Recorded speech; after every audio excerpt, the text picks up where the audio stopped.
বিড়ি সিগারেট বন্ধ করে দেন চাচা, হাত ধরি। আপনি যদি বলেন আপনার পায়ে ধরতে, আমি পায়ে ধরবো চাচা। আপনি আমার চাচা, আমি আপনার ভাতিজা, আপনি আমার দাদা, আমি আপনার নাতি। আমি চাই আমার দাদা যেন হয় জান্নাতি। দুনিয়াতে যদি বিচার না পান, আল্লাহর দরবার বিচারটা দিয়ে রাখেন, সেদিন বিচার হবে। আহকামুল হাকিমিন আপনারা ঠকাবে না। দুনিয়াতে বিচার পান নাই, মাজলুম হয়েছেন, মানুষ ভুল বুঝছে, কেউ আপনার ঠিক মতো বুঝে নাই, আপনার কথাটা কাকে বলবেন?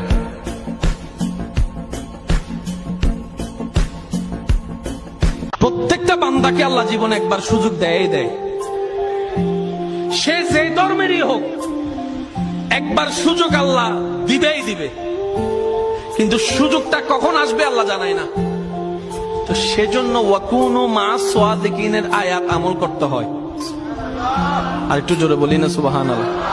ওয়াকুনু মা সাদিকিন আয়াতের উপর আমল করলে সুযোগটা যখনই আসবে আপনি সুযোগটা ধরতেও পারবেন, নিতেও পারবেন। তবে তাদের জন্য একটা সুসংবাদ, সেটা হলো আল্লাহ পাক তার এই সমস্ত গুনাহ মাফ করে দিবেন যদি মৃত্যুর আগে খালি একবার বলতে পারে আস্তাগফিরুল্লাহ আল্লাযী লা ইলাহা ইল্লা হুয়াল হাইয়ুল কাইয়্যুম ওয়া আতুবু ইলাইহি। আল্লাহ পাক সমস্ত গুনাহ মাফ করার জন্য প্রস্তুত আছেন।